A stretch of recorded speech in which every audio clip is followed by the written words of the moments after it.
Well, good evening and welcome. Where's Danny and where is Maestro? Who knows? But we've got BaseDaKID on time, ready to go. Hold on. As Danny's here. always.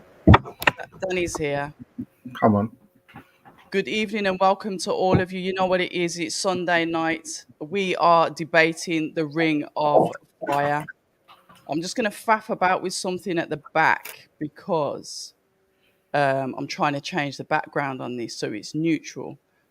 And it doesn't. Let me have a look. It won't let us play over that then. That's what it is. Yeah, we're going to have to stick on my one. I don't know where Maestro is, but welcome to all of you. The live debate. Welcome to BaseDaKID. Welcome to Dani from Fight Fan TV. How have you all been? It feels like we haven't done this for ages. It's been a while. Yeah, it's been a bit, but hey, we're here. We are here. I see you all doing your things, jumping on other lives, doing your own lives. This is obviously streaming across all of our platforms. I've put all the cheesy stuff in a banner that goes across the bottom because I can't be bothered to say it because it just sounds cheesy. But I will say subscribe to BaseDaKID. I will say subscribe to Dani from Fight Fan TV. Right, I'm going to go straight to the chat. And I don't know if this is you, man, done for. Has he got a new username Yeah, again? that's you, man. Oh my days. Good evening to you, man. Healer done for. I don't know whose heels he's on about. No. Basically, a heel means it's a bad guy in like wrestling terms. So he's done a heel turn. Right. Okay, Yeah. I am with you. Because there's a 'Cause heel baby face. H-E-A-L. Yeah, Yeah, baby face is the good guy, and then the heel is the bad guy. we like it. Well, you learn something new every day. Good evening to you then. You, man. I ain't calling you heel, but you, man, will do. Karma Serene, how you doing? Good evening to you. I see Base has always got the love for the ladies. Von straight away. Everyone's got to love karma. Straight. Well, they have. There is that. But Von straight from the neck, straight for the neck, straight away. Fury got exposed. We're going to be covering all of that. Mr. A, good evening to you. David Haysom, Fury got robbed. I like this. I like the fact that Fury got exposed. Fury got robbed. There's so many different points of view on this fight. Oh, and here he is. Maestro, better late than never. Even though you're muted. Can't hear you. While you're sorting out your mic, I'm going to carry on through the chats. You love boxing. Shout out to you. Good evening as well. Phil Larkin, good evening. October Red, Rain. Hope is our lovely subscriber from over the seas. Mexican by heritage. I'm good now. American by land. Oh, welcome, Maestro. How are you? Yeah, I'm very well. Sorry, I was rushing to get back, but I'm very happy to be here with some of my favorite people to talk boxing with on a Saturday or Sunday, I should say, afternoon/evening for you guys over there. Well, I'm glad you're here because Chris Collymore was having, he's a bit upset. He's saying, "Where's Maestro?" So at least you've fulfilled his needs. Big up, Chris. Yeah, Hope, if you can subscribe to all their channels. I'm sure the guys will put their links in the chat so you can go and support those as well. So yeah, Jay Green straight in. The ref save Fury. DJ Conspiracy, good evening. Cola Bello, big up October, been waiting for this one all day. I like that. And we like the fact that you're here as well. So big up boys and girls, Skyliner, thank you. Fury Defense League are punching the air in anger. Fury is no longer unbeaten. And then obviously we're going through the ref talk. I'll come back to the chat in a bit because there's a few in here at the moment. Guys, what fight do you want to start from? Because I know we could spend all day debating the Fury fight. But on the undercard, what do you think's a fair fights to start from? Cacace and Cordina was a cracker, as they'd say out there. It definitely was. But do you want to talk on, does anyone want to talk on Kovalev? Not really. Okay. Yeah, it's a shame, but it just shows age in it. A younger, fresher guy, because Kovalev had the better talent. You could see the boxing skills was still there, but it just wasn't there like it used to be anymore. Well, also the gap between light heavyweight and cruiserweight is the biggest in the sport. I mean, it's 25 pounds, nearly 2 stone. So I mean, was also fighting out of his natural weight class, which was 175 pounds. I mean, he's not a cruiserweight. You know. Yeah, just unfortunate he can't make light heavy anymore. But he's too small for cruiser. Just is what it is. Yeah. Do you think he should retire after this fight? Yeah. Yeah, I mean, could you imagine him being in there with any of the top guys at 200 pounds? Like, I can't. And we saw the difference between a Sergey Kovalev and a Briedis, who fought his heart out in the co-feature fight. Not that much younger than Kovalev, but much more accomplished, obviously, as a cruiserweight. And I would say a better boxer overall as well. I mean, he honestly is very underrated in my opinion. Has been for quite some time in terms of his abilities as a fighter. He just came up yet again against brutal, talented young lion in the sport in Opetaia. We're going to get to that. We're going to get to that because that's something I want to cover. So do you want to go then from Cordina Cacace? Yeah? Start there? Yeah, we could start there. Yeah, go on then, Maestro. Very interesting. YouTube autoplay struck hard last week because, I'm making coffee. I'm doing different things around the house. I finished watching one video, another video pops up. And in one video, a boxing video, they were making fun of the man's name, wondering where he's from, what kind of name is that. It was very silly. My understanding is that he's Italian. He is Italian Irish. And guess what? I mean, if you have Italian, this is for my North American folk right here, right? If you have Italians living in Argentina, in Brazil, in the United States, in Canada, why is it weird to you that there'd be Italians living in other European countries? Like, I just don't understand that. So anyways, they thought it was weird that a guy from Ireland has a name like that. I don't find it weird, but whatever. They were totally underrated him. Anybody who's followed me for a while knows that I am a big fan of the IBO title, made prestigious, in my opinion, by the GOAT himself, Lennox Lewis. So anytime I see an IBO guy, I don't just dismiss them. You look at the guys that hold the IBO title right now. Loma holds it. Dimitri Bivol holds it. Usyk went into the ring with it on Saturday night. And others as well. So Cacace was an IBO title holder, went in for the IBF title holder. And in an exchange where both of them were being kind of rough, and by the way, Cordina threw late as well, Cacace responded with a combination and did what I would counsel any fighter to do when somebody's trying to be mean and rugged and rough with you. You be mean and rugged and rough back.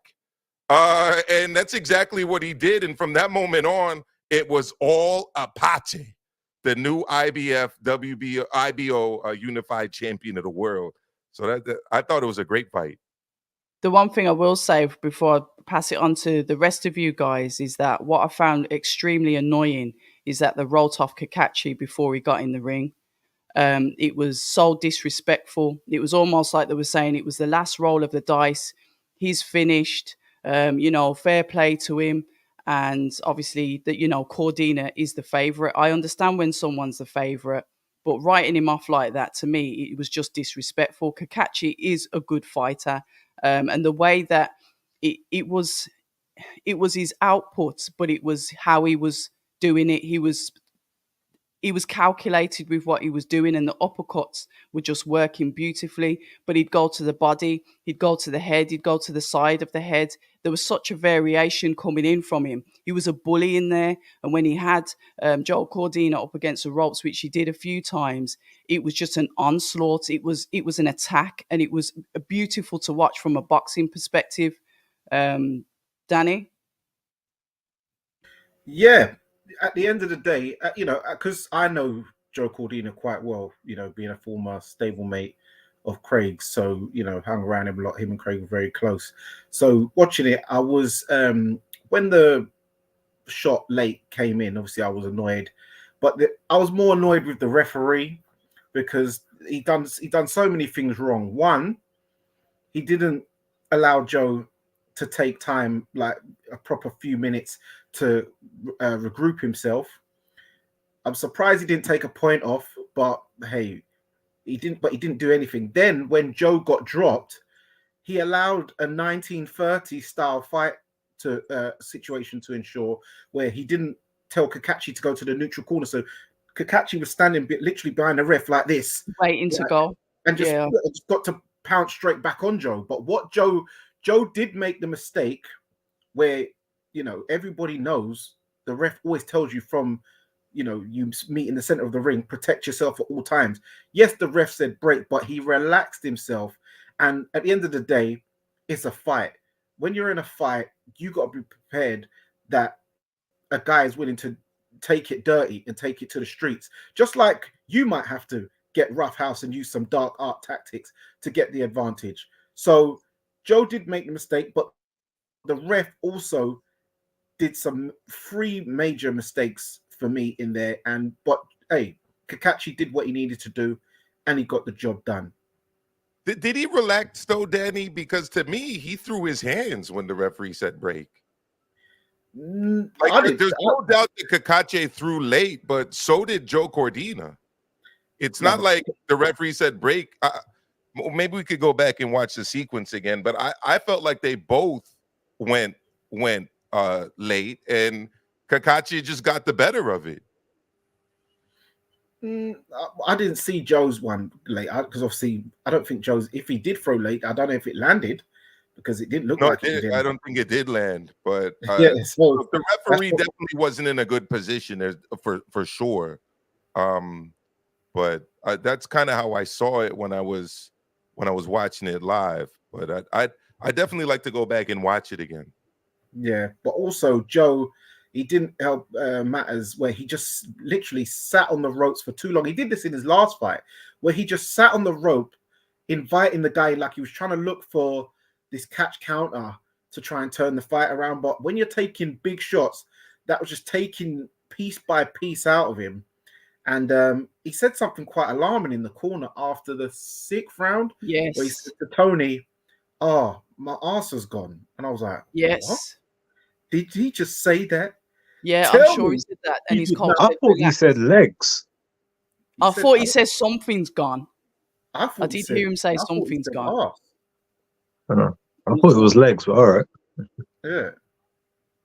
But something was gone. Yeah, I heard that. Yes, that he said something was gone. Because I remember, like, bloody hell. Base, what are you thinking? I know you're going to come with the facts now. No. You know what? I'm gonna I never said that this was I never wrote Anthony Cacace off, but I did say this was last chance saloon because at the end of the day, he's 35. This is the first opportunity that he's kind of getting at a world title, and if he didn't win, is he really going to get another one? So he was even talking in a lot of the lead up, almost like, this is kind of the big one for me, and I finally get my opportunity.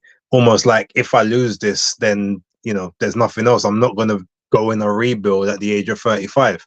So I looked at it and I always said that he would have the if he actually gets into a rhythm and gets into a rhythm early, he's going to have the skills to frustrate and definitely make this fight very difficult for Joe. But I had predicted that he would be sort of in the ascendancy in the fight, but then Joe Cordina may be able to catch him with something that ultimately takes it that will take him out around about the 8th round.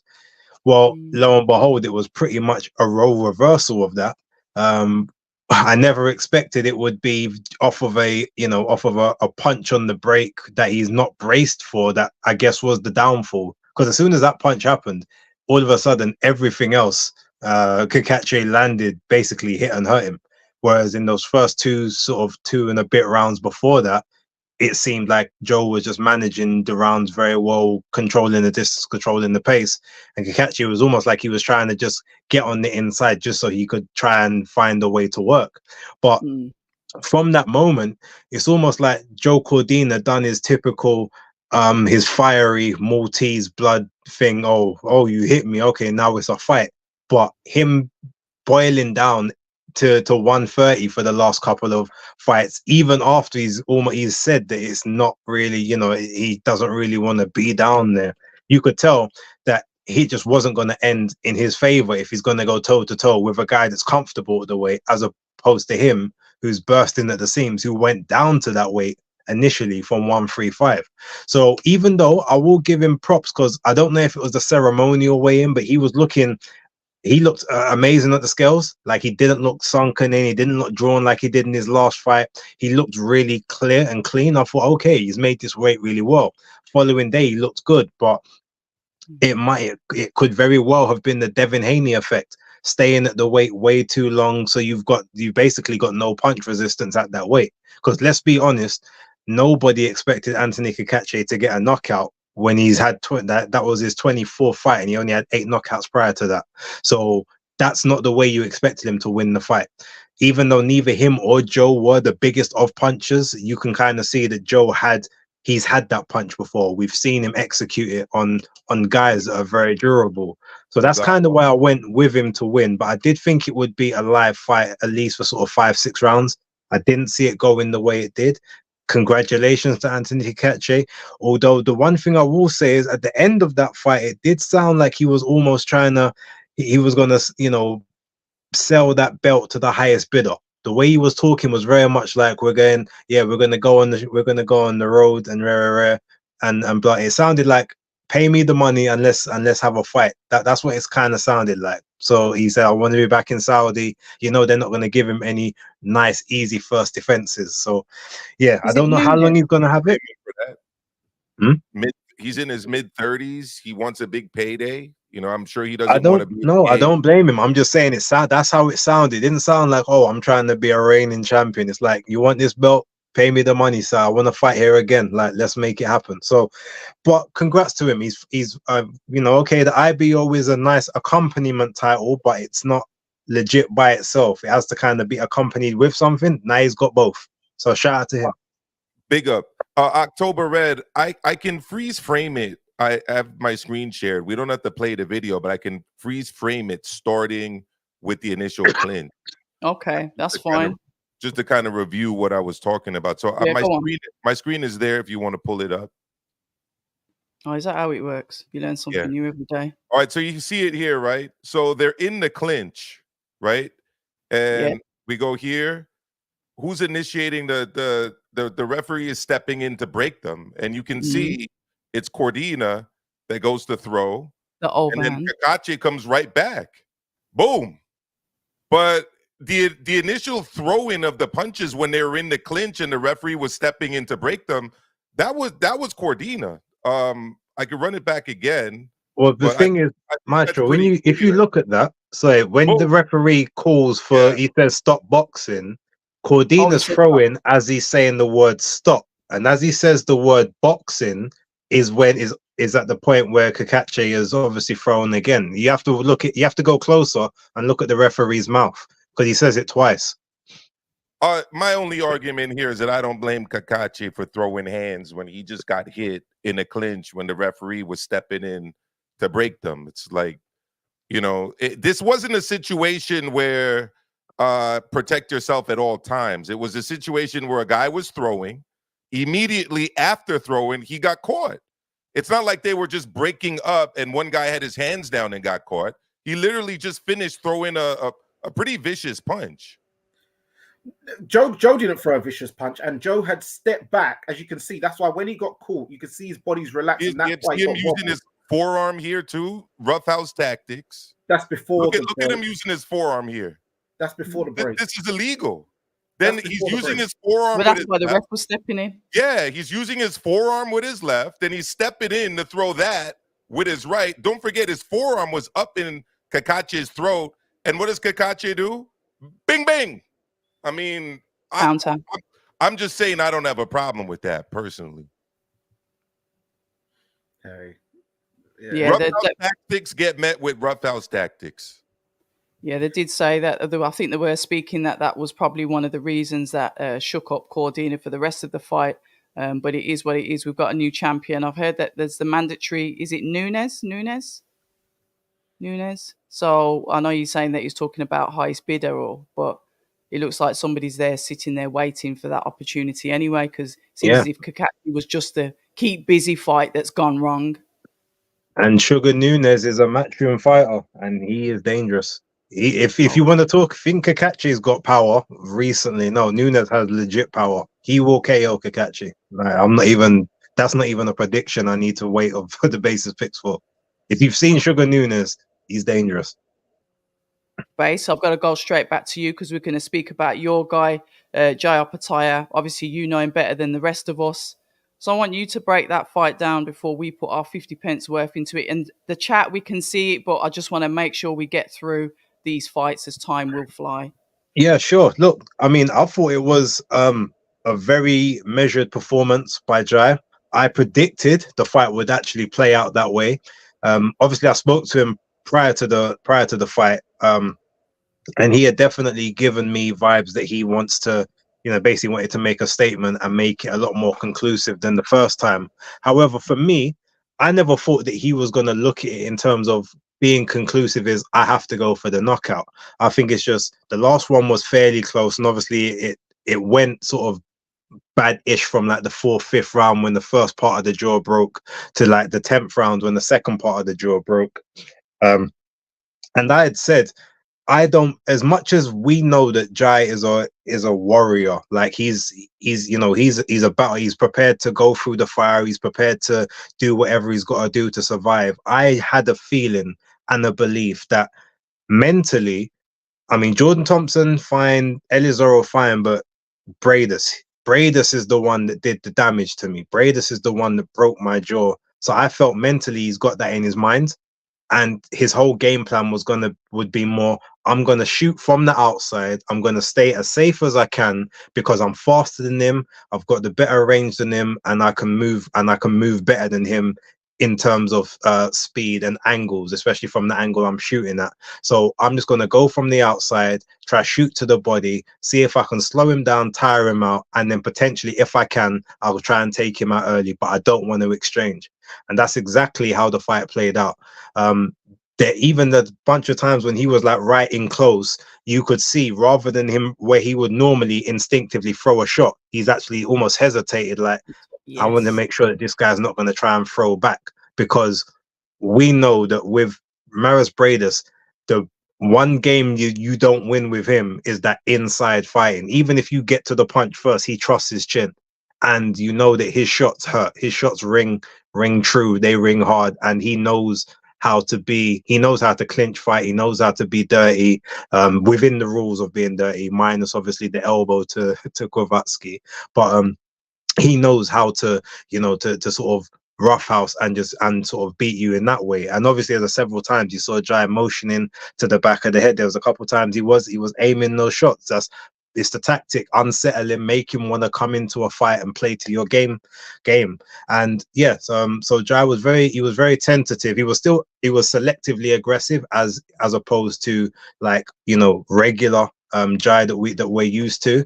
But I thought it was just a controlled and just a very well-paced performance up until sort of round 9 and sort of round 10, when at that point I feel Briedis felt, all right, you know what? He looks like he's maybe slowed down a little bit. I'm gonna step forward now and make him have to fight and see what he's got left. Ended up breaking his nose or badly bruising or damaging his nose in the 10th. I think it was through a clash of heads initially, but I know punch ended up getting in that salvo as well. And then from there, obviously, you've got Jai. It's a repeat of the first fight. Jai is now hanging on in the last part of the fight to see the final bell, but he managed to stack up a lot more rounds, a lot more conclusively in this fight than the first one, to make it so that he didn't even have to wonder if he was going to win. All he had to do at that point was just see the final bell. So yeah, a lot more tentative towards the end of it. Didn't engage. I guess at that point he thought, I broke something, I don't want to break anything else if I don't have to. But he also didn't run from the fire if it came to him as well. So it was a good performance. I know some people have said, oh, is that maybe like a little exposure, he's not as good as we thought he was. No, it's just Briedis is him. Briedis is that guy. He's always been that guy. No one is going to have an easy night with him, regardless of whether he's 39, 2 years out the ring. He's always going to be a nightmare for you to fight. And that's just how I saw it. So there's no shine that's come off of his stock for me, or like, he's still him. It's just that we know that sometimes you just happen to have that boogie person, that boogie man, or just that style that you can't quite do your best with, or you can't be your best self with, I should say. And that just maybe Giles, but there's no one else in that division that I believe like gives him that kind of problem and issue. But yeah, good performance. There was a good performance from Briedis as well. Shout out to Briedis. Obviously very slow at the start, but he came on and showed that, look, I might be the old lion, but you ain't taking over the pride that easy. And he made Jai work for it, and they're both wearing their battle scars with pride yet again. Together in the back room, Dani, talk to us. Yeah, I know some people were saying, they was expecting a 1-round blowout and a 3-round blowout because of what the first time most people had actually seen him is probably against Jordan Thompson for the first time, most Brits, and then they'd have seen him blast out Ellis Zorro. But a lot of them don't actually know who Maris Briedis is. They don't realize this is the same guy who went 114 with Alexander Usyk. So this guy ain't no punk. Like, this guy, he was unified cruiserweight world champion himself. He's always been a problem for everybody, really. So no one's going to blast him out. I thought he would get blasted out because of inactivity and age, but when he was in there, I realized, oh, this is the same guy. This guy is just a man that's hard as nails. This is a man you don't really want to get in a tussle with in the streets. You know what I mean? A little Dutch courage might make you a bit gassed, and you might find out, this Latvian brother is he's definitely got that Lala strength. If for those who watch World's Strongest Man, so Okay. yeah, so yeah, and what's it? Big Zaviskus as well. He's from Latvia as well. But yeah, Jai Opetaia showed good skills, good, nice, straight left hands, big power shots, which was knocking the head back of Briedis, but Briedis was able to take them well. When Jai Opetaia was trying to come in with the straight left to the body, he was leaving himself a bit open for the counter left hook at times. But hey, this is boxing, and I think Jai, he likes that kind of fight, because I remember in that head-to-head press conference with Jordan Thompson, he was like, don't disappoint me, I want to fight. Like, so he loves all that blood and guts. Like, I know Mr. John Fury likes talking about he's here for the blood and guts and he lives for this, but Jai Opetaia, you can see in this guy's eyes, he's talking about, I don't disrespect no one. I respect everyone, and I earn respect. You know what I mean? And it reminds me of that dancehall tune, for those who remember.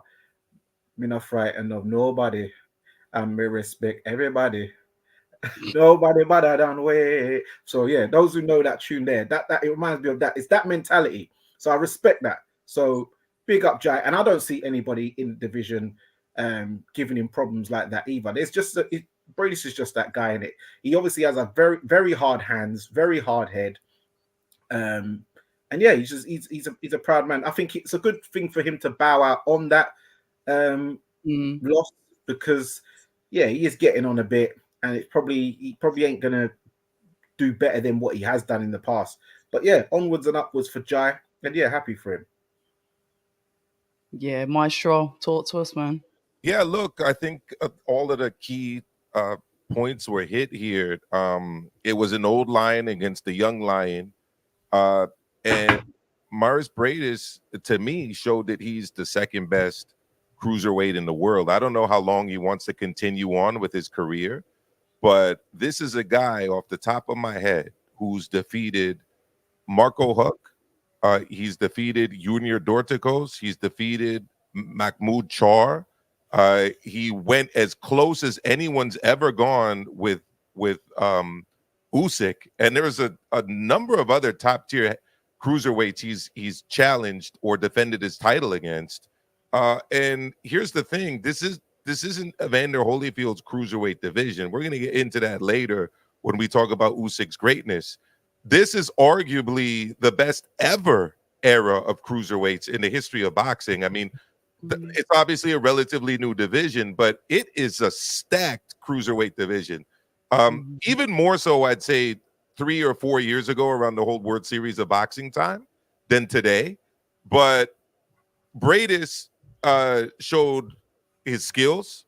We saw that they both do a lot of things well in terms of their skills. You know, they can both box from the outside. They both have that kind of bouncy athleticism. They can both kind of fence with that jab and set up power shots off of that jab. But the other thing, and maybe it's been mentioned, but if it hasn't, I'm going to mention it now. Briedis had a long spell of inactivity going into this fight. And it almost seemed as though he really needed the first few rounds in the beginning in order to have the kind of strong late, mid, late, and late rounds that he did. I actually thought he finished stronger, believe it or not, than Opetaia did, at least in that 12th round. I think that the inactivity clearly affected him. I think inactivity is one of the worst things for a boxer. If you guys remember, he was chasing a Jake Paul fight for a really long time, which I thought was a huge mistake, right? I was putting on that Super Mario outfit and turning up at the O2. I thought that was a bad look at the time, and I'm saying that as somebody who's an admirer of Briedis. But look, no one has given Opetaia the fight that Briedis did, not once but twice, and no one, including I would even say maybe potentially Tyson Fury, we'll get to that later, has gone as close with Usyk as Briedis has. And by the way, heavyweight is not Usyk's natural division. His natural division is cruiserweight. So the fact that Briedis went with him at that level of Usyk is even more impressive. You know, so look, I think he showed his skills, and it's up to him where he goes from here. But I definitely think he beats the other cruiserweight champions out there.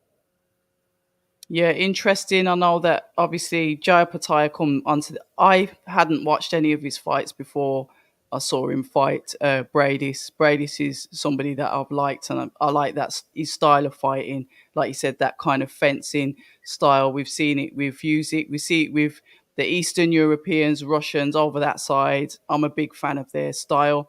I expected Jai Opetaia, because of his activity, to get a stoppage. However, I did say, Briedis is tough, but why I'm more swaying towards talking about Briedis rather than Jai Opetaia is because he's been out the ring, like you said, Maestro, for 2 years. I had to look on BoxRec when I was on the live to check to see if he'd had any ghost fights, any fights that weren't recorded, because he literally has come back into the fight. He's going into, obviously, the 13th round. It's like everything was there, the muscle memory, everything was there. And it was the first time that I've seen Jai Opetaia, like Base has said, quite rightly so, tentative, not so, very wary about going inside to trade with him. I think, the fight almost came across to me as, anticlimactical. We had that knockout with Cacace, the action-packed fight, and then this one was almost like a chess match until later on. I think it was maybe from round 8 or 9 onwards when, they both started to wake up. But I'm going to just ask a question, and yes, it's Briedis. Yes, Briedis broke him into pieces last time, and he's got that memory of that, which made him unsure of himself. Or is it because he's weary of power? Now, that's just me putting it out to you lot. I think it's I don't want to discount Briedis and his abilities. He's a very tricky style to face. You look at the amount of feints he uses. You look at the angles that he gives his opponents.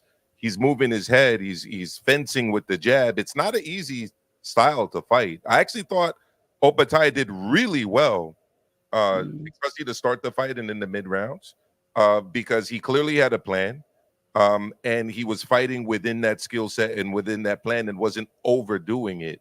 So I thought it was a combination of Briedis' high skill set, but also the discipline of Jai Opetaia. Because let's be honest, once you get to a certain level, you're not going out there to blast dudes out in 1 or 2 rounds. If the knockout comes, it comes, but you're going there to use your boxing skills, which is what he did.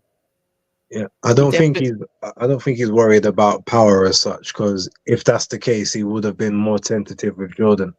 Everyone knew that Jordan, if he didn't have anything else, he had power. He had a big punch, and he took his punch. Remember that shot that he ate it and walked forward and then fired back.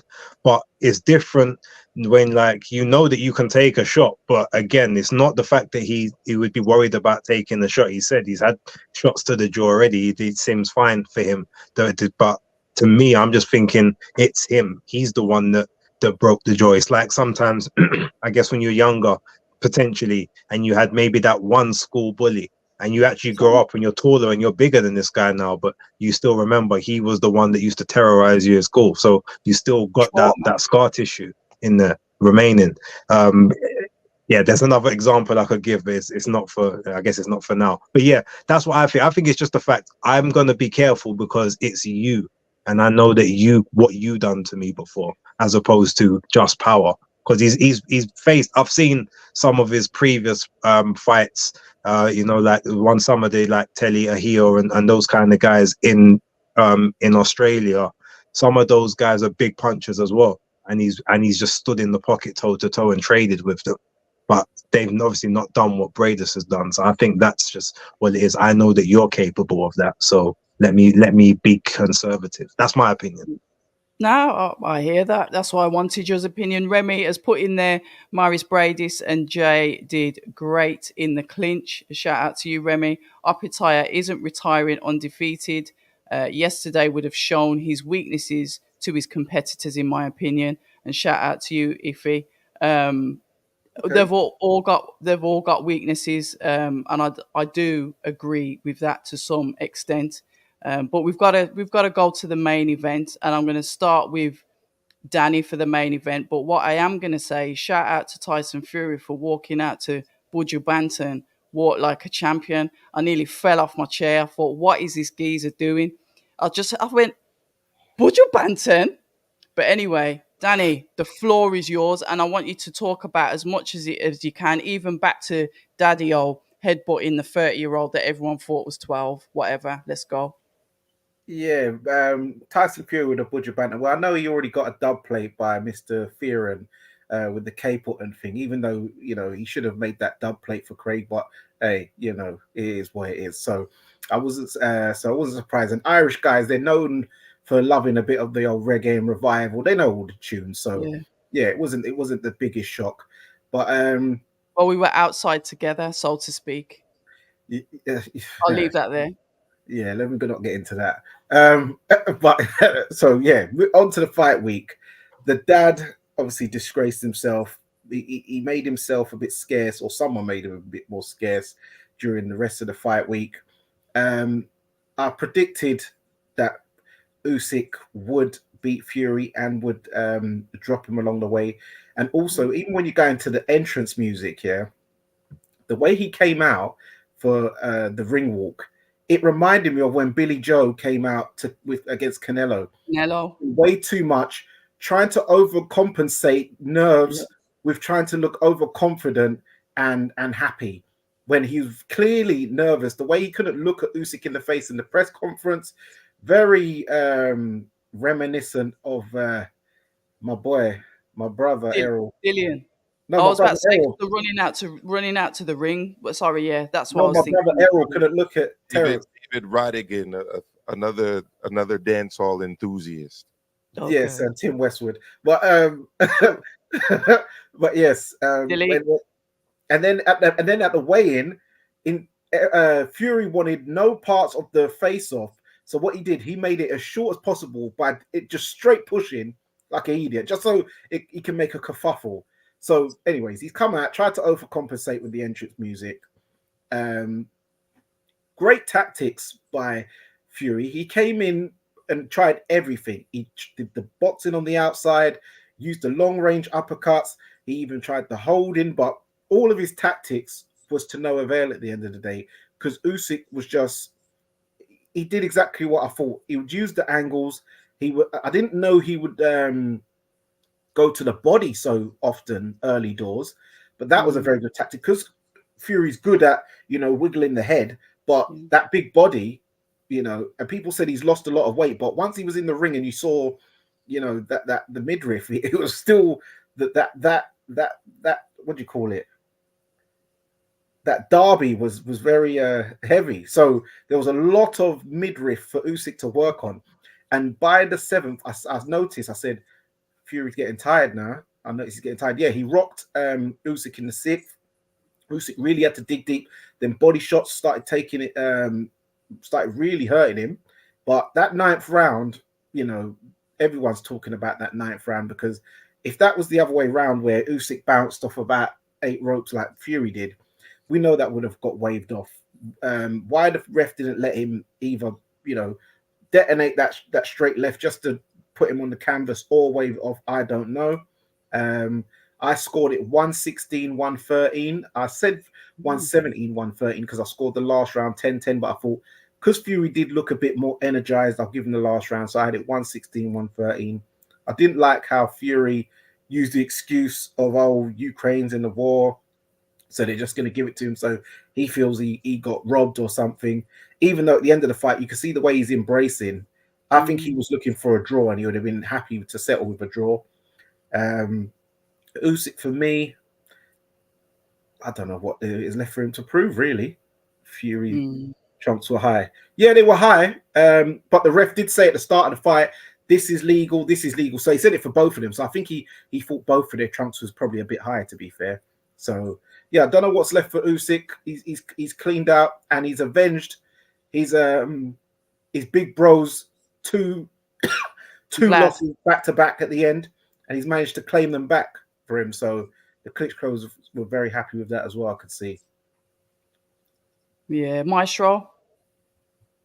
Yeah, where should we begin? You want to start with You start wherever you want.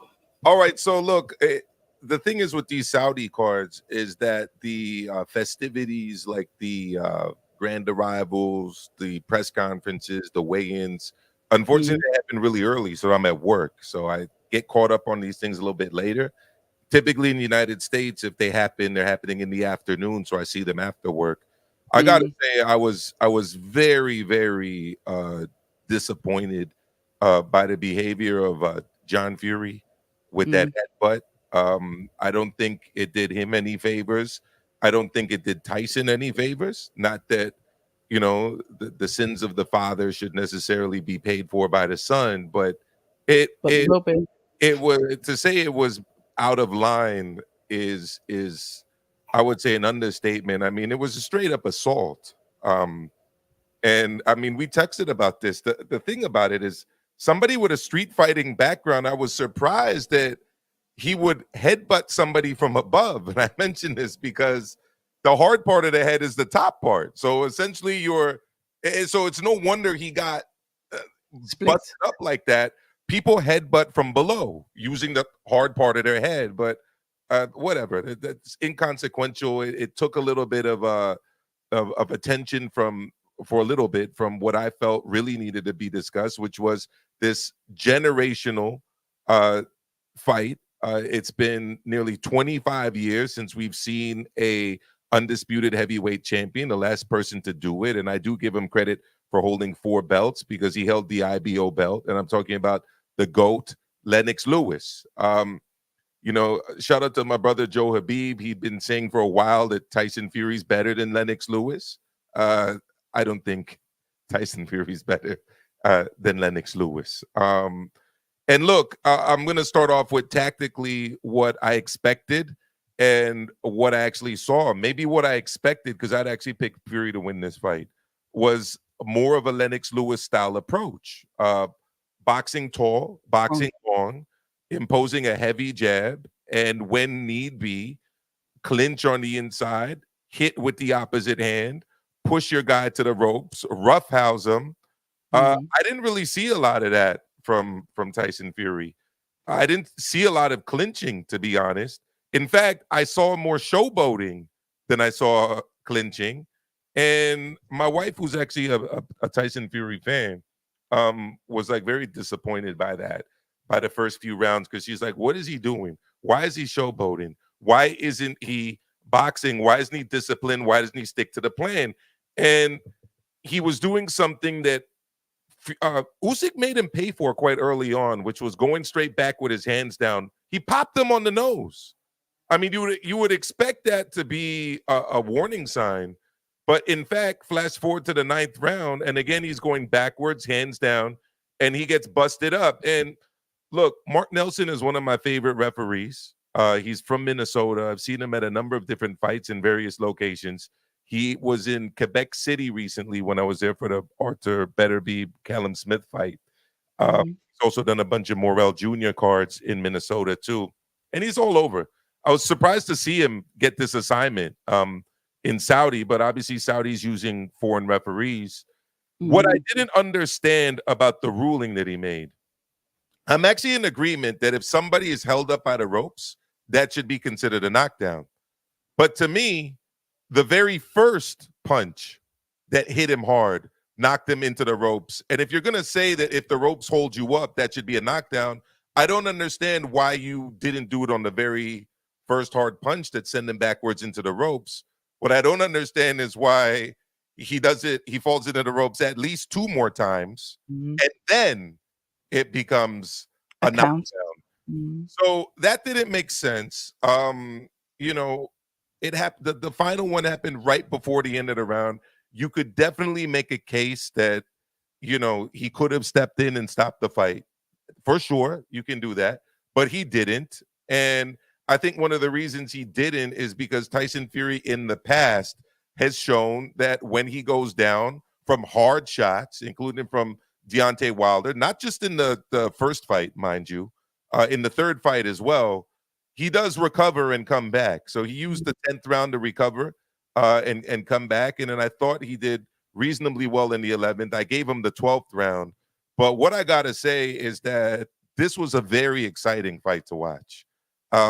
We saw the battle of mental approaches, which, by the way, Tyson Fury lost because the showboating didn't work, did it? I mean, we saw the battle of the herky-jerky. We saw the battle of the jabs. We saw the battle of power punches. We saw the battle of inside fighting even, and body shots, which, by the way, I assumed and thought that Tyson Fury would use a lot more of. Kind of dirty boxing, holding a lot, clinching, hitting with the opposite hand. Again, the type of stuff that I learned about boxing from watching Lennox Lewis and seeing him do that masterfully to people who he had a size advantage over.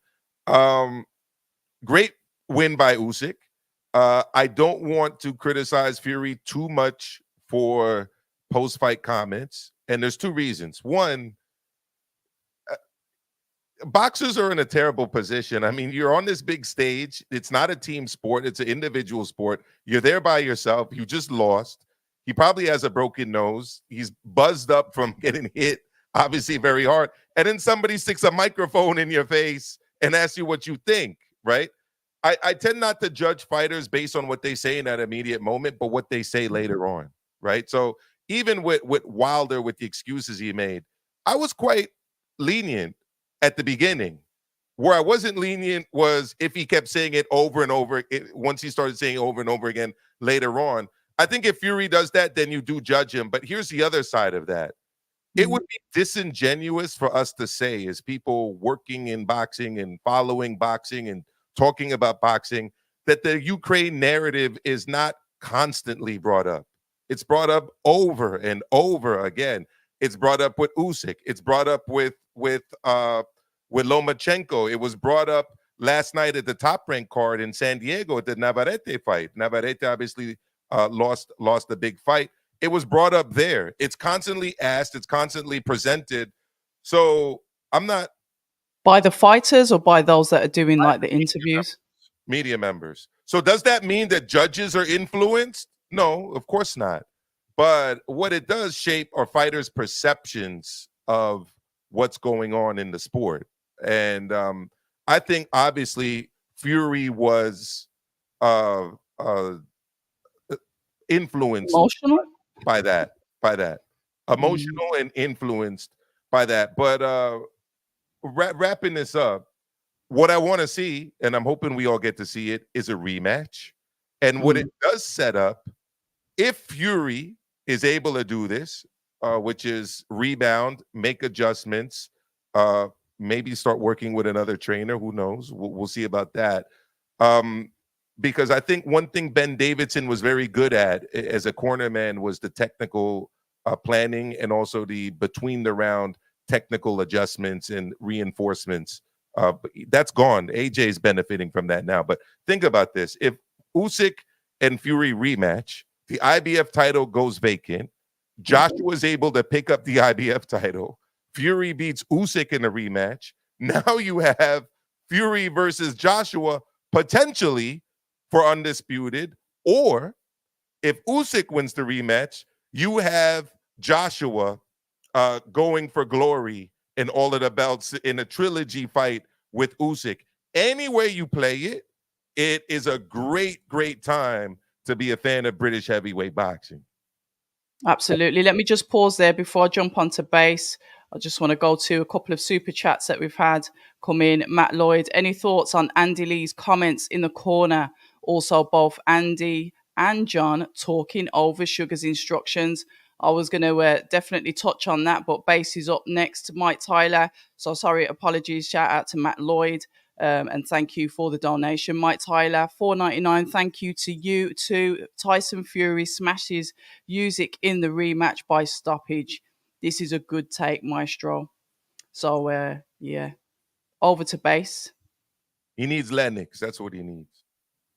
Lennox. In terms of any of the corner stuff, I'll leave that to you because I wasn't really paying attention to any of that. Two things. First off, Dani, you said that you scored it 116, 113. What rounds did you give draw rounds?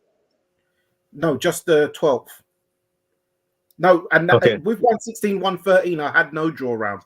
I said I had it 117, 113 because I gave the 12th round 10-10, but then on because I wrote it all down on the TwitX, but then I thought Fury was a bit more energetic, so at best I can give it 116, 113 to Usyk. So there was no with 116, 113, there was no 10-10 rounds. Except for round 12. No, not with 116, 113. But 116, 112 would be. No. You're losing me now. This is what 116, 112 is 12 rounds. That's 8 rounds to 4. So 116, 113 would suggest you've got a draw round in there. No, because it was a 10-8 round. Listen, this is what because it's 5. 7 So rounds. that should be 116, 111 then. Look, there's an easy way to do this. Get yourself 7 rounds to 5. Post your scorecards to social media. So it would have been 116, 114, but there's a 10-8, so it's 13. Do you get it now? No. Yeah, send it to us in the chat and I'll look at it there. It doesn't... it's all on TwitX. I wrote everything round by round. I felt that the swing rounds. Which rounds did you think were swing rounds, Base? I thought that the second was a swing round. No, to be honest, I didn't have any swing rounds. The only rounds that I would understand if people maybe looked at different was the 3rd and the 12th.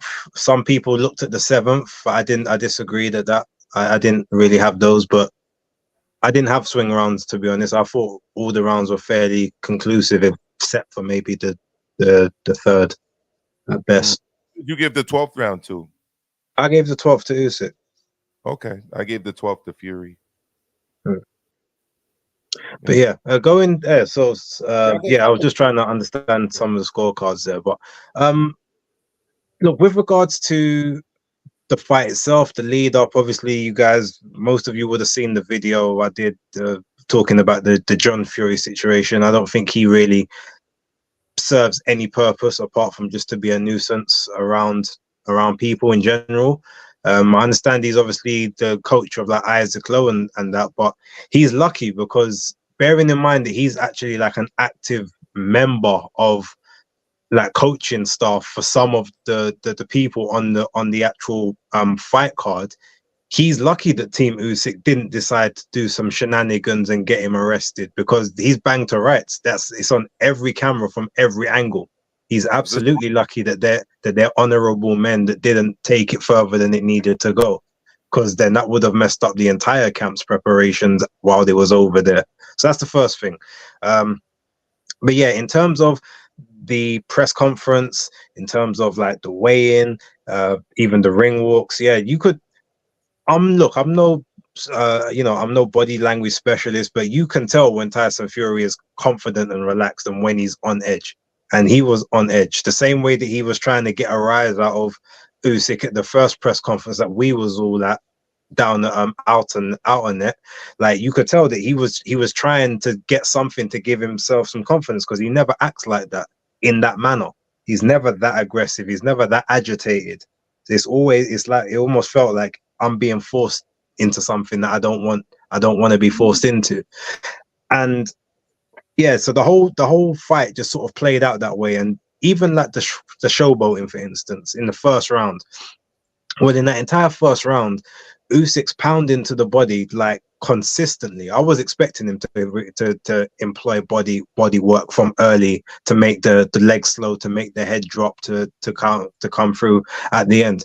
But when you're there in the first round doing all of the showboating stuff, that's not normally Tyson's MO. He normally waits a couple of rounds, unless it's like a Tom Schwartz, to do that, just to show, oh, you're really not on my level. Look how easy this is. In that first round, he's literally there showboating after being punched in his stomach about 6 or 7 times, repeatedly, without dodging a shot.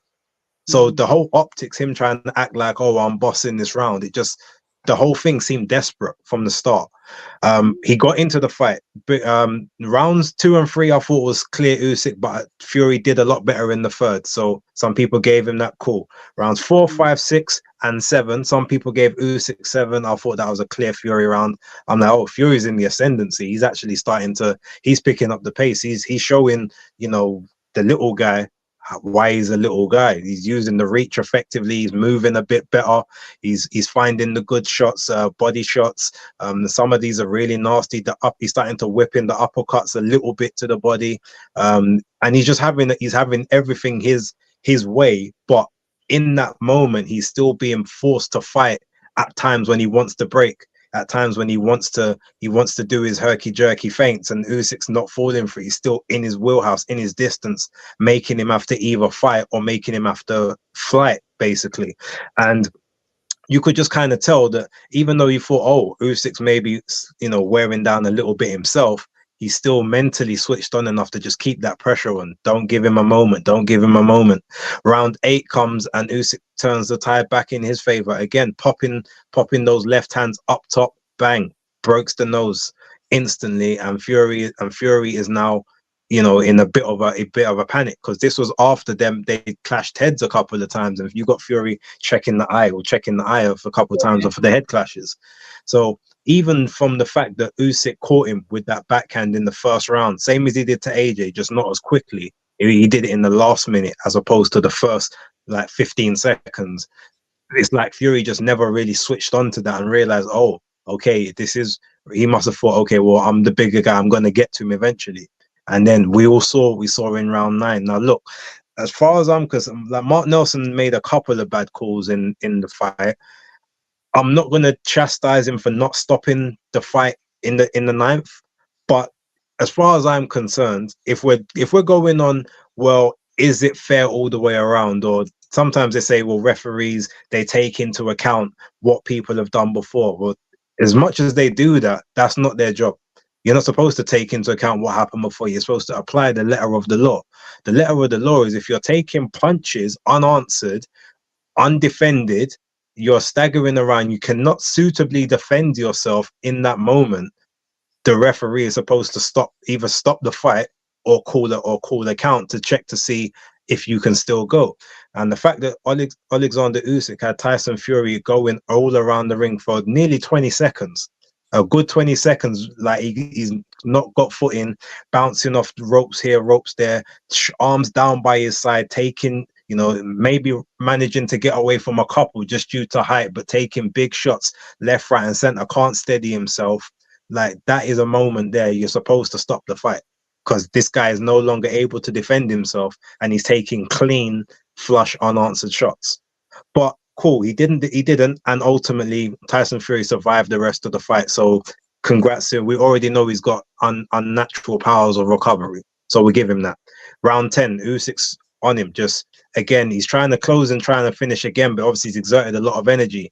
He's tired at this point, and Tyson Fury just managing to stay away just enough to not get any of those hard shots. Round 11, similar. Usyk, he slowed down at the end of the 10th to say, okay, I'm going to try and get him again in the 11th.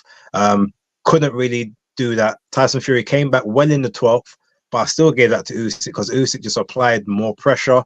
He was applying pressure. He was still landing shots throughout. He outlanded Tyson Fury in the 12th. Tyson had he had two small salvo moments, but those two salvos weren't enough to take away from the consistent work and the consistent punches that Usyk was landing in that 12th round. And even when he was trying to be in the clinch and employ the clinch, Usyk, very smart. He would either be able to slip underneath the arms, which he's been training to do, or he would tuck himself in and get into Tyson Fury sideways using his shoulder as a natural barrier. So Fury wasn't able to get any underhooks in, or he'd have his arms close into his chest. So the only thing Fury could do is maybe just try and hold him in like a bear hug type situation. And by that time, he can either push him off with the shoulder or slip underneath it. And that's why he was able to sort of get out a lot of those clinches, and Fury wasn't able to employ that as a tactic. So, I mean, to me, I had it scored very comfortably to Usyk. I had it 111, 116 to Usyk. If people said 112, 115, cool. If they want to give that 12th round, again, I didn't see the third as that competitive, but some people did.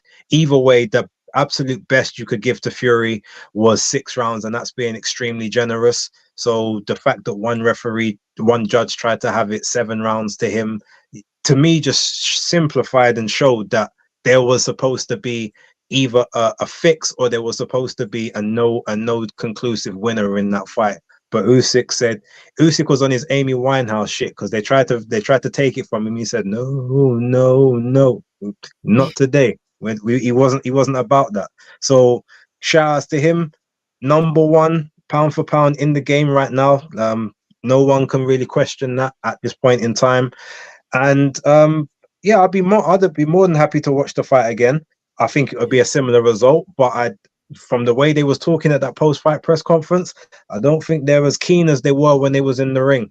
And Maestro, just to sort of, I guess, push back on your little point about the Ukraine thing being in the media and all that, and I agree, it's something that is pushed and whatnot. But that being said, that had no bearing on this. Fury saying what he said basically takes it almost deflects from the fact that every single person that was associated with this event in any way, shape, or form wanted Tyson Fury to win. None of them made any secret of it either. Eddie Hearn, Frank Warren, His Excellency Turki Al-Sheikh, all of the promoters from all the TalkSport guys, even they all picked him. Everyone was backing Tyson Fury. So Usyk didn't have anyone who had any power on his side in this mode, in my opinion. And even when you say I will give concessions to them, they're getting busted up and like they get a mic stuck in front of them straight away. To me, I understand what you're saying, but I also think in that moment you ain't got time. You haven't got the time or the mental faculties to think of an answer or think of a narrative. So usually the answer you give in those moments is your true feelings. It's the same as a lot of the time when you're angry and frustrated, you ain't got time to think of it. When you act on emotion, you normally get the true feelings and thoughts of people. And I think that those was Tyson's true thoughts and feelings at the time. So I'm not going to give him a pass for that. And he's got so much history of those kind of statements and xenophobia and stuff. I don't think you can look at this as an isolated incident. But overall, it was a good fight. The right person won. The person who I always predicted to win was gonna won. I never wavered from that. Obviously, myself and Red had many conversations about this before, and I always told her how the fight would play out and why the fight would play out in that way. The only thing is, I thought that Usyk was going to get that stoppage, and to be honest, he probably should have. By the letter of the law, he could feel aggrieved that he wasn't given a KO victory in the 9th. But shout out to Fury for the powers of recovery, if nothing else. Yeah, and going on from that, then one of the things that I like to listen to is the corner work. I know that when Fury fought Francis Ngannou, I don't think his father was part of the camp during that. I think there may have been, I don't know, going through some sort of disagreements, because I think his father at that time was campaigning, saying that he needs to obviously watch who he's got around him, etc., etc. He's possibly got the wrong people around him, and then obviously his father gets back in the mix.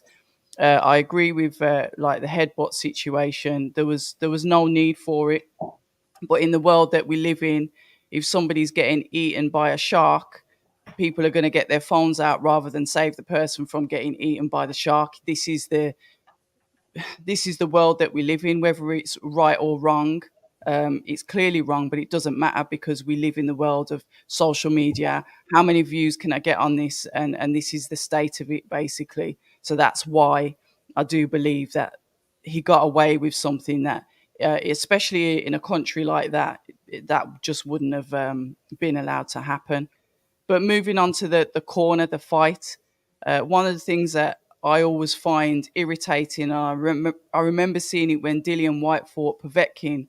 He had one trainer in the ring and he had another trainer outside, and they were both talking to him, both giving him instructions, and he was looking at the ring.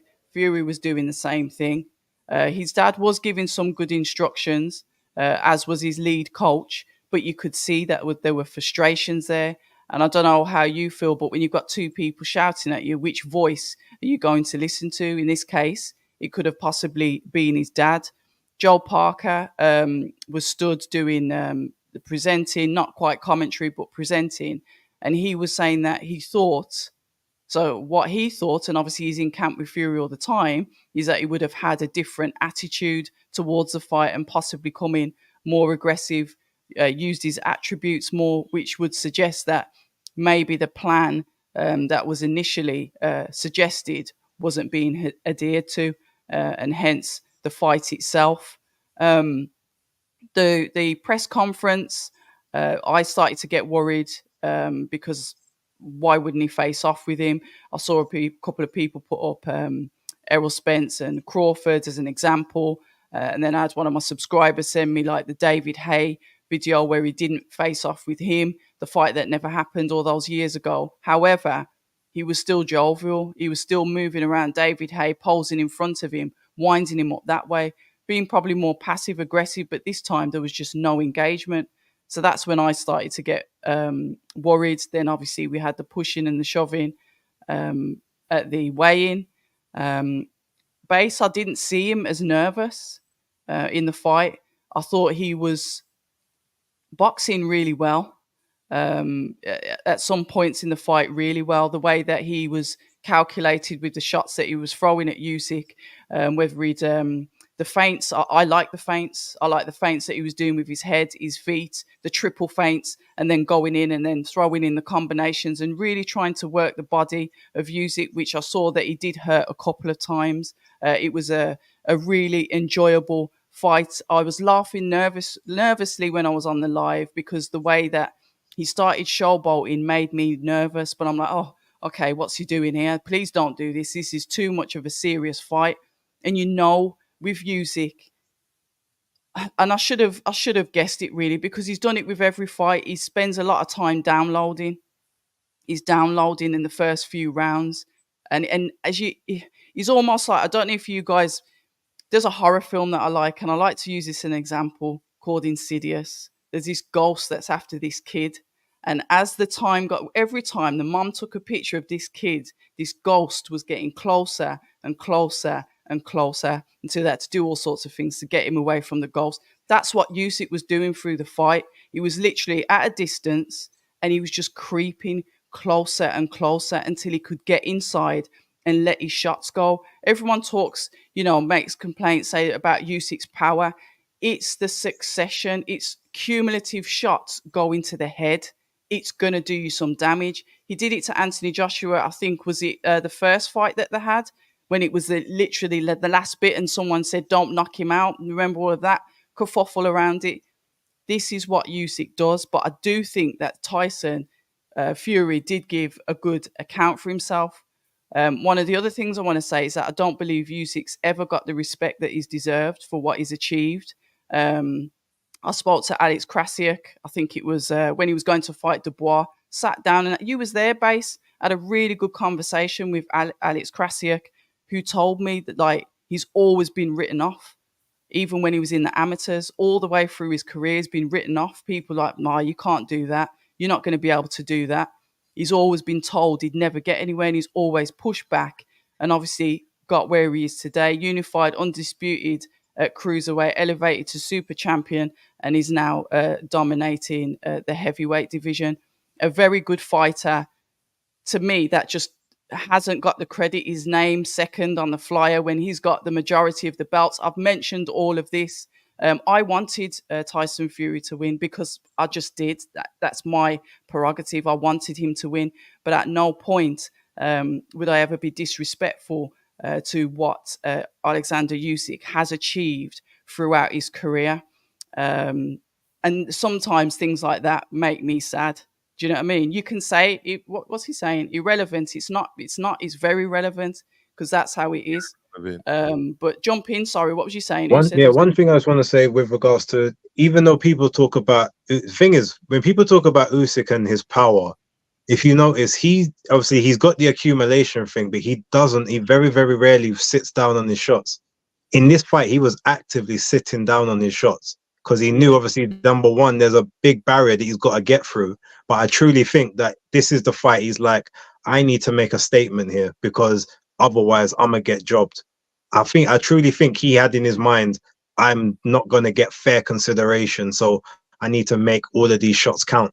And I think that's why he wasn't moving the way that he normally moves. He was standing in front of Fury a lot with his feet planted, throwing his shots. And you could tell that they were having effect. Hence why Tyson Fury, who's never looked that Bambi-legged before, got hit with a shot which had Usyk's entire body behind it, and he couldn't recover from it for a good 20-30 seconds.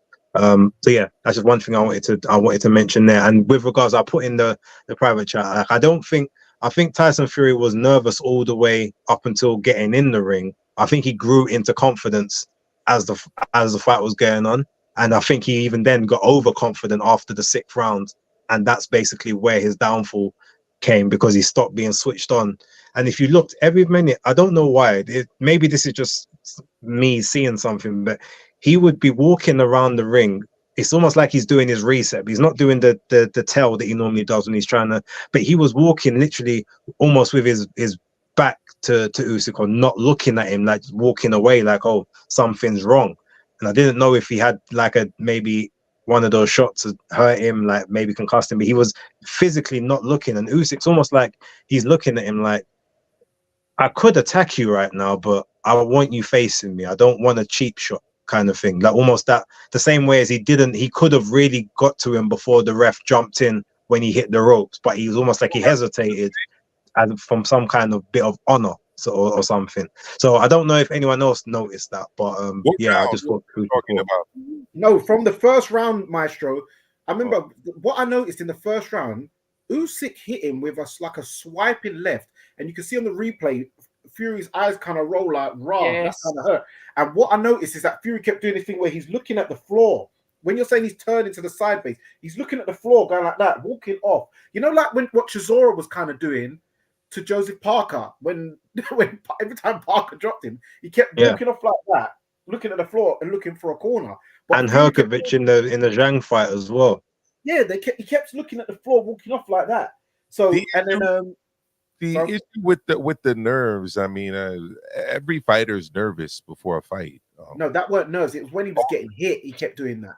No, I'm What talking one- about what Beast was saying in terms of him being nervous up until like going You into think the it was ring or tough? whatever. I mean, every Yeah. fighter's nervous. I mean, you'd expect a fighter to be nervous going into an undisputed heavyweight championship first in almost 25 years. Yeah. But here's the other thing too. I want to give Usyk all the credit because he stamped himself as an all-time great fighter.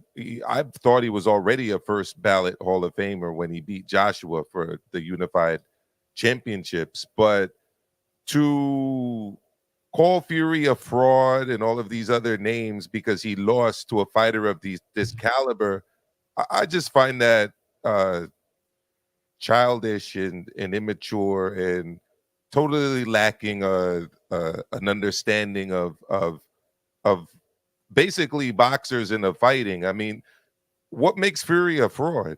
I mean, he just No. went 12 hard rounds with a guy who's a clear first ballot Hall of Famer and an all-time great. I mean, and it's his only loss as a professional, and he's a former world champion. A unified world champion. So I don't quite understand the people that call fighters frauds and these other kind of names, to be quite honest. But look, everybody's entitled to their opinion. Obviously, freedom of speech. Go for But it. are they calling Fury a fraud because of this fight, or are they calling him a fraud in general? That's the question. I don't know. Have you called him a fraud? I've called him a fraud, not based on this particular fight. I've called him a fraud for many other things. I mean, it's not they. I mean, why are you calling him a fraud? Yeah, I've called him a fraud because he acts one way, does something totally different, acts like he's a generational talent when he doesn't have a resume that can stand on that. He's taken many soft touches, but acted like, oh well, I'm too good to fight the other people anyway because I'll just beat them. So rather than taking those fights, he's ultimately taken the easier option and just allowed the narrative to run that I'm the greatest, so I don't have to fight these people. That's why I've called him a fraud. So Nothing to do with losing this particular one fight. So is Mayweather a fraud? Well, we can't look at Mayweather's record with the same way as Tyson Fury's. Mayweather calls himself the greatest of all time. He TBE. says he's the greatest of all time because he went 50. Literally, he calls himself the greatest of all time because he went 50-0, and the 50 happened to be against Conor McGregor. Is Mayweather a fraud, or is he just a boxer amongst many? He's got fraudulent traits. Is braggadocious, makes constantly contradicts himself, and yes, has benefited from skillful matchmaking. I mean, professional boxing isn't professional tennis. You aren't told who you have to fight most of the time. You matchmake fights and put on shows. That's the nature of the sport. So I just don't agree with the whole fraud tag because first and foremost, calling him a fraud diminishes Usyk's accomplishment. And what I felt occurred Saturday night was a great accomplishment for Alexander Usyk. So that's just my opinion, but people are free to disagree. It's fine. And that's the thing with this, and this is why it's a good debate because there's so much discussion around it. Like I said, I don't think Usyk has ever got the flowers that is deserved, but I think that Tyson Fury put up a really good performance. There's some people arguing that this fight could have been a draw. Some people are saying he could have won. Some people it was a good fight to watch. But the problem is, and this is why people do have an issue with Fury, is exactly what Base was saying about the things outside of the ring, the promises, the up and the down, saying one thing this day, saying another thing another day, the deadlines, the phone calls, all of these things, it does play into part of who you are. And it does make it look like sometimes, is this guy taking the fight game serious?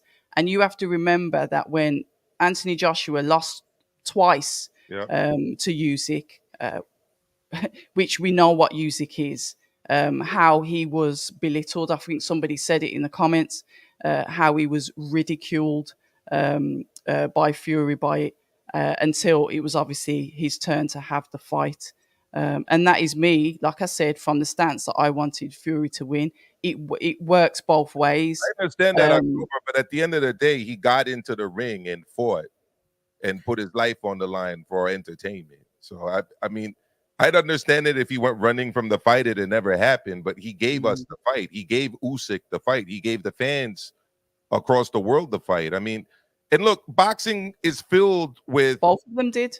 Both of them did, exactly. But boxing is filled with stories of fighters fighting other fighters, and then after they lose to those fighters, being called all kind of names. I mean, George Foreman went into retirement following. Obviously, it was a temporary retirement, but he came back out following the loss to Ali, because people were essentially saying he was a hype job and he was this and that, and he hadn't really been tested against the greats until he fought Ali, and then quote unquote got exposed, and he was ridiculed for it for quite a while. That's just one example, and again, that's another Hall of Fame fighter that's experienced this. So look, he gave us a fight. He lost the fight. We'll see if he does the rematch, but the credit should be given to Alexander Usyk, in my opinion, for taking on a man nearly 40 pounds bigger than him, knocking him to the ground, and winning a decision and becoming the first unified champion since Lennox Lewis did, again, nearly 25 years ago. Yeah, and also why you have to give Usyk credit, he is the definition of the road warrior. Let's go through the resume. One sec, stay there. I've got to just throw this comment because Bruce has put it up several times. Shout out to Bruce. Scared to look at X when you're on there, but anyway, I digress. Maestro, what generational performance have we seen from Fury that makes him that? What do you think? That makes him what? It's because he's commented it several times and I've missed it. I mean, the generational great. Generational from Fury was going to Germany and defeating Vladimir Klitschko in the way that he did.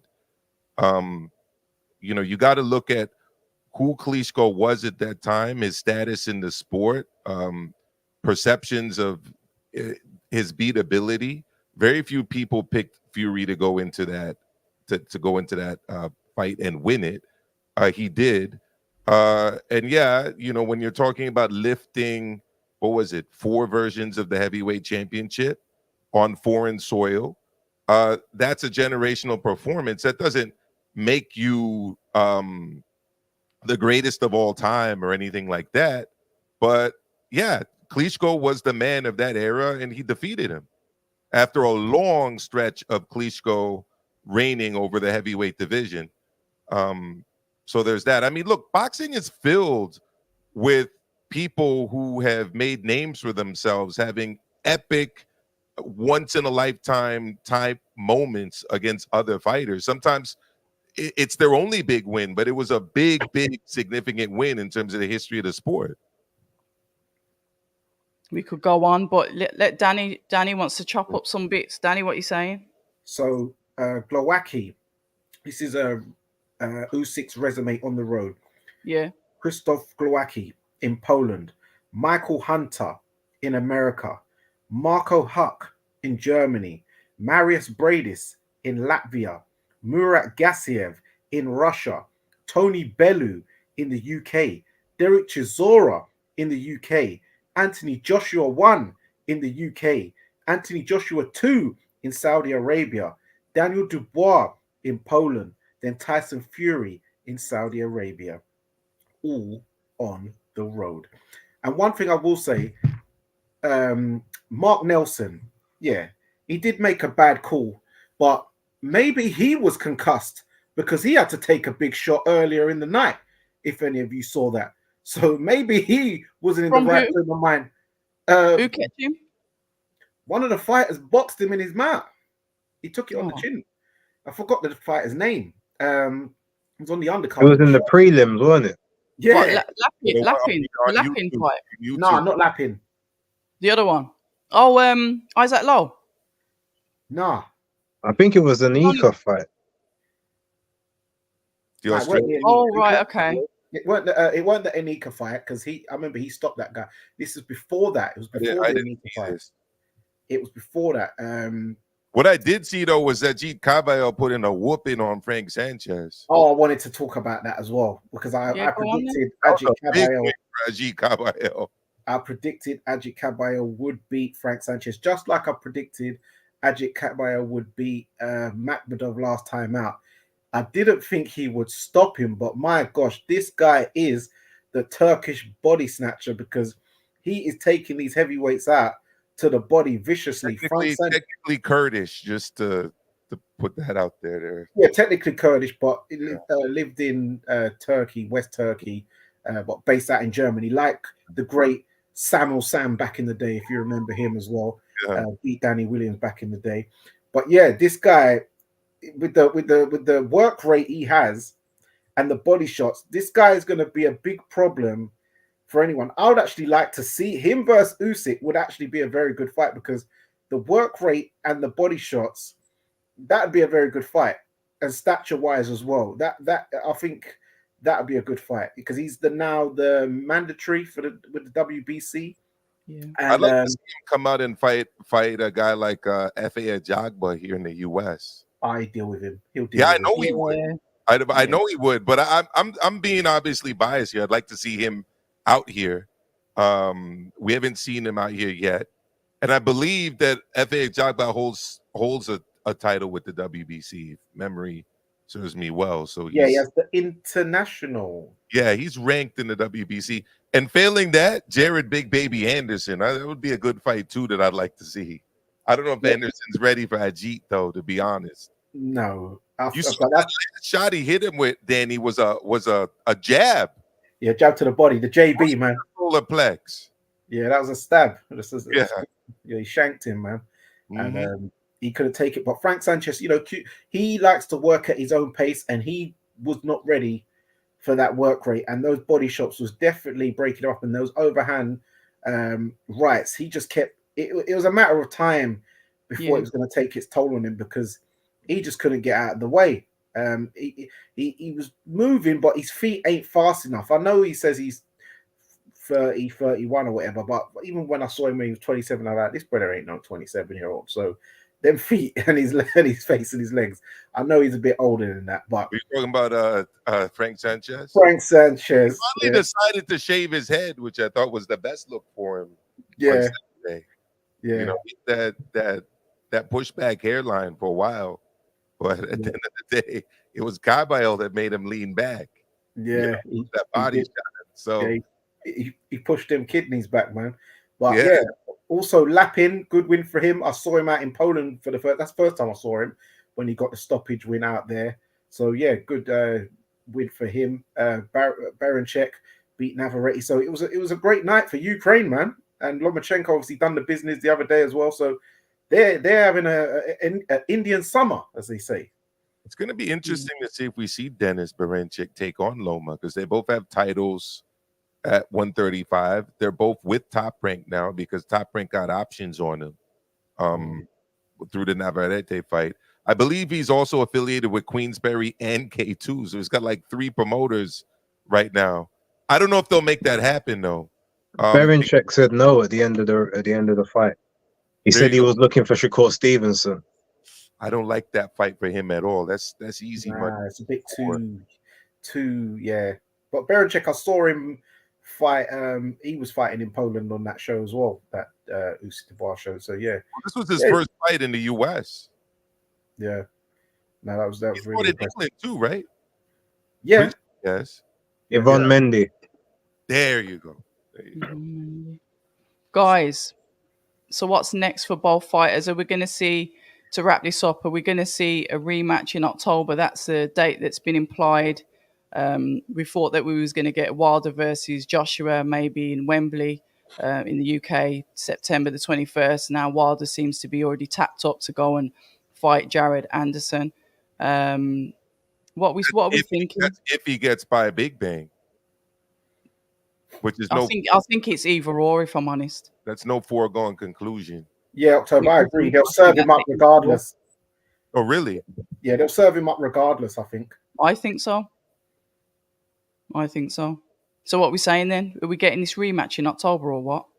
Well, Fury, he said in the ring immediate, but at that press conference, he was talking about taking time out and this and that, and I'll see how I feel. You know, look at my face, I'm busted up, so I need to think about things. So I'm not too sure. He might go on a big hiatus because mentally, I think, do you know what it is? You know, when someone's big and they could never envision the little man beating them, that mentally does something to their head because for so long it's the little middleweight that you got. Then he's ridiculing Anthony Joshua. You bodybuilder, you got beat by some little middleweight, your little rabbit, your little this, your little toothpick, you this and that.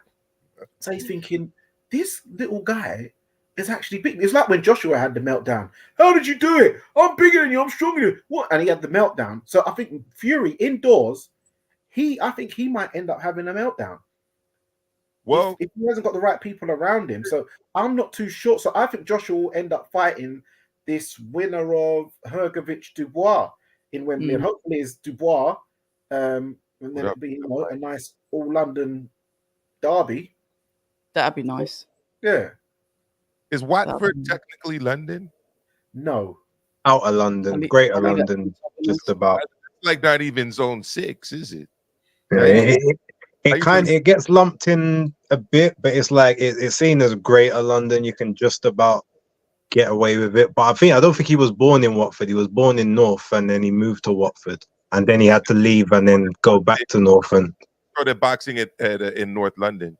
Yeah, so London, you know, he probably lives in London now. So, but yeah. So look, in terms of the rematch, look, if Fury wants to be considered this generational heavyweight, he needs a rematch. 3 things. Number 1, he needs to rematch Usyk. Number 2, he needs to beat Usyk. And number 3, he needs to take on Anthony Joshua and beat Anthony Joshua. Do all 3 of those things, and you're the guy generationally. But as things stand right now, the generations were Lennox, and now we're in the new generation of undisputed, and it's Usyk. So Fury's got some work to do, and now's the time, honestly, to live up to all of the talk from before. And, you know, I was being a little bit harsh on the Fury critics earlier, but here's the fact. He does do a lot of talking, and that opens you up for criticism. And when you fall like he has in this moment, this is where it's now your opportunity to try to come back. I was talking about this with a friend yesterday. There was a time when losing your title and regaining it was something considered special. It's the reason why people always considered Muhammad Ali to be so great, because he was the first 3-time heavyweight champion of the world, right? It was considered a great thing when my man Lennox, who I consider the GOAT at heavyweight, because honestly, I look at all of these guys, I don't see any of them beating Lennox personally. That's just my opinion. And I don't think Lennox gets the credit he deserves either. Not in the UK, not in England, maybe in Canada, not in Jamaica. But I digress. He does get love in Jamaica. Man, I went to so many Jamaican barbershops, Dani, growing up, where all of the guys were talking Tyson, and questioning everything from Lennox's skills to, you know, whether, and I don't even want to say it, it's too disrespectful. To his marital status, yes, I know. I don't want to even say it, it's too disrespectful to my man Lennox. The point is, a lot of people were questioning his status in the sport historically and in those times, but here's the thing. Once he lost it, regained it, lost it, regained it, that to me improved and magnified his prestige, just like it did with Muhammad Ali. Vander Holyfield? Oh. Yeah, Vander Holyfield and the other people who've lost. Vladimir Klitschko. Because that whole process of rebuilding yourself after a tough loss, after being beat up in front of everybody and coming back and taking glory, that is really what will, to me, make you generational. So if he can do that, then yeah, generational.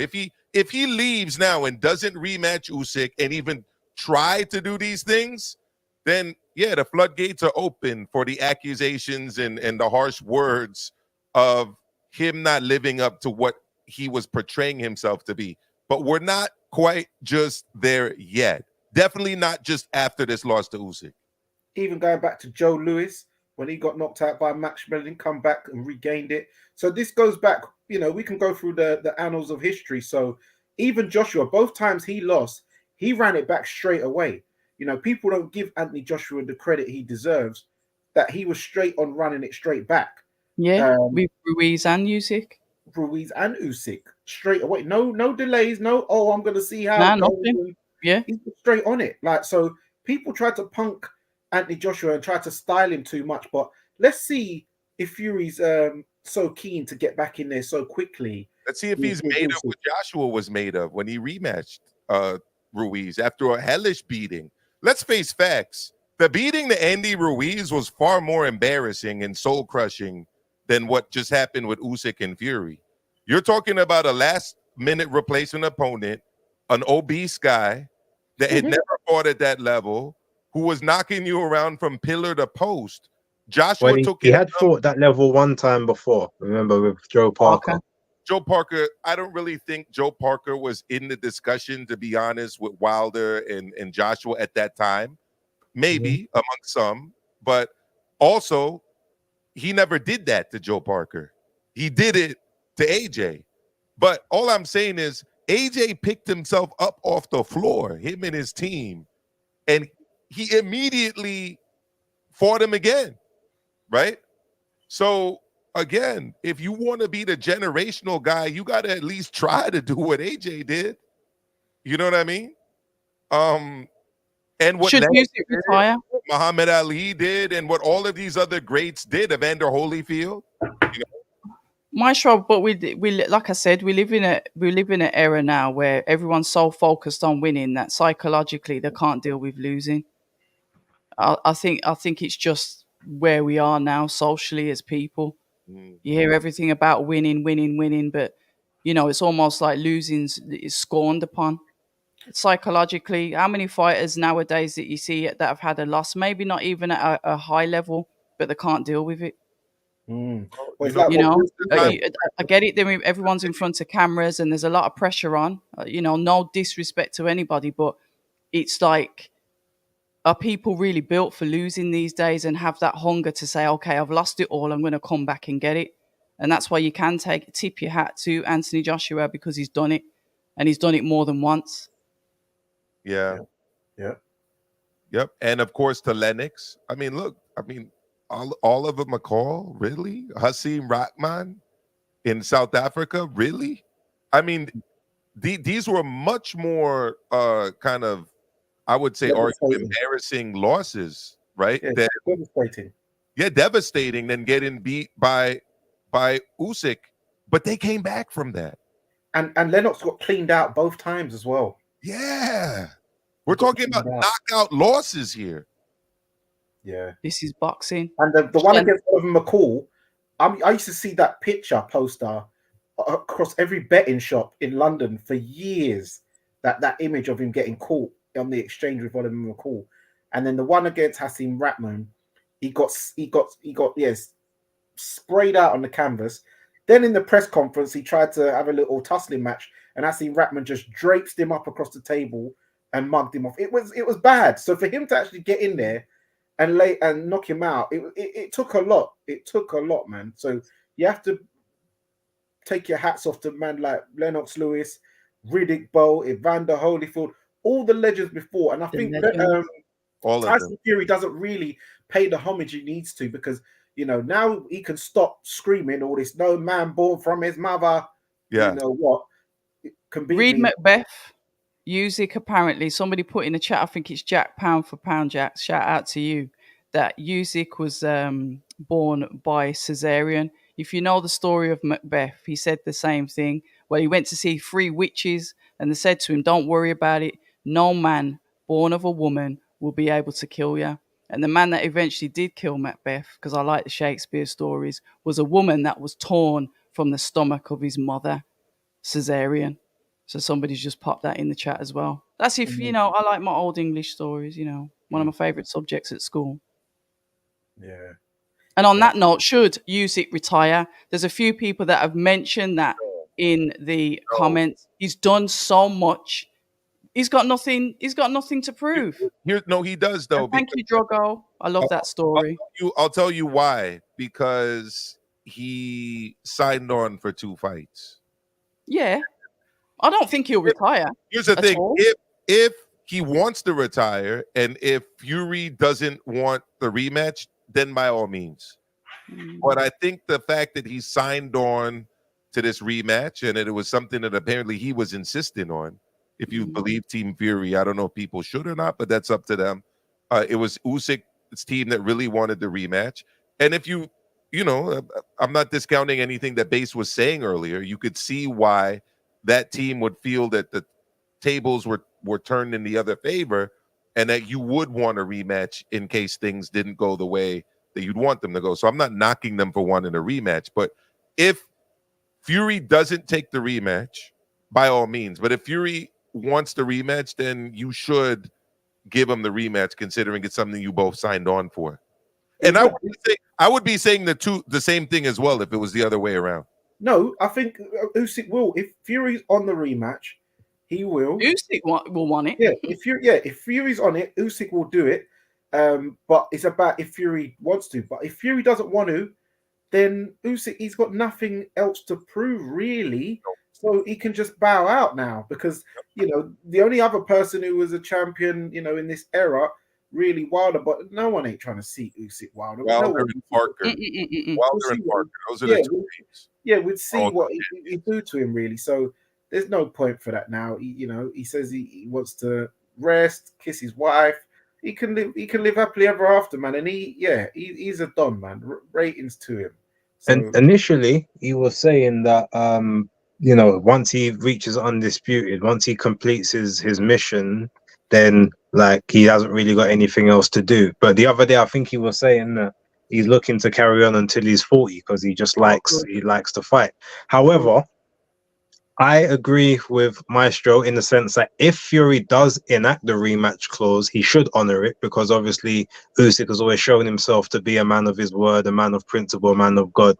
However, that being said, imagine if we've got Tyson Fury, the guy that is the habitual non-taker of the rematches when they're supposed to be taken, and Usyk decides to do to him what he did to Vladimir Klitschko, and okay, I'm retiring, I can't do this anymore, body's breaking down, I need to take a break. I could imagine him maybe doing that as the last mind game. I said, oh, maybe I'll see you in the future. And after all the belts have gone, do you want the rematch when it's just me and you and nothing else, and the money's not the same, and testing if Fury's got the same heart that he would have? Because I feel that Usyk would have had that fight regardless of how many 70s, 80s, hundreds of millions may have been on the table, whereas Fury wanted the money. So I could see him doing something like that. But if Fury just came out and said, yep, okay, I've decided I want the rematch, and Usyk's already lost that undisputed, because he's not going to be able to keep that belt for so long as they actually don't decide on what they're going to do with the rematch. He's not going to be able to hold on to it. Yeah, I would say, okay, honor it. If you can beat him again, beat him. If you can't, okay, well, at least you know that you had the one great night and you achieved something he still can't achieve. He's not undisputed, you are, etc., etc. Go for it. But if he did decide to do the skullduggery, as much as it would take him down a little bit in my estimation, because I don't think he's that kind of character, I could see the poetic justice and the karma in it. And somewhere in the back of the mind, I would find it funny. I think a lot of people would, to be fair, because I'm sure I've seen that. Somebody said that somewhere before. Listen, we're going to wrap it up. We've been going for nearly 2 hours. Yeah, go on. I was about to say, anybody want to say anything before we jump on? I did want to talk about this undercard co-feature to the Briedis Berinchyk. Go on. It was on ESPN here in the United States. Obviously, the main event was Berinchyk against Navarrete, and Navarrete moved up to 135 and lost in his bid to become yet another 4 weight class champion from Mexico. So there was a fight between Giovanni Santillán, who I know some people are familiar with because he beat the brakes off of Alexis Rocha in his last fight. And Alexis Rocha was a guy who was rising in the 147 ranks. He took on a guy named Brian Norman Jr., who's out of Atlanta, and they were fighting for the interim WBO welterweight championship. The assumption, obviously, is that the title is going to be vacated soon because Crawford's moving up to 154 to take on Israel Madrimov. Brian Norman Jr. won by brutal knockout. It was in the 10th round of the scheduled 12-round fight. I have to say that I was appalled by what I saw last night in that fight. Norman broke Santillan's nose. It was badly broken. I'd say worse than broken. It was shattered. It's a type of thing that's going to require surgery to repair. Santillan ended up actually being stretchered out of the arena after the 10th round knockout. And I'll tell you why I was really disappointed by what I saw. Bernardo Osuna went to the corner to speak to Robert Garcia during the 9th round, right? The round before the stoppage. And Santillan was bleeding profusely from the nose, and Garcia's response to the questions about what's going on is, well, he's just going to survive this round and he's going to turn it up in the 10th, 11th, and 12th. Anyone watching that fight knows that wasn't going to happen. We go to the 10th round. He's gone out. He gets brutally knocked down. At that point, you should end the fight. You need to throw in the towel and save your fighter. That didn't happen. Instead, he got up and then got brutally knocked out, like pretty much almost cold. Blood streaming everywhere. Norman posing on top of him. It was like a big sports show here called Sports Center. It was like a big moment. I don't blame Norman. I mean, he's in adrenaline rush, whatever. The fact is, he should have never been sent out for that 10th round. And if you are going to send him out, when that first knockdown happens, you really got to stop the fight.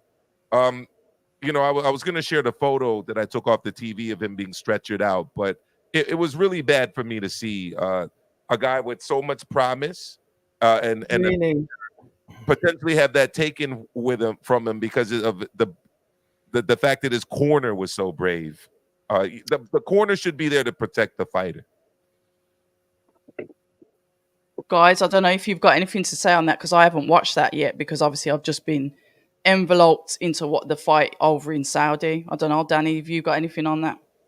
No, I didn't watch the card because I went bed after the Saudi card because I had to be up early in the morning. But I did see the highlight of that knockout where he did do that whole posting like what's his name did when he knocked out Colbert that time.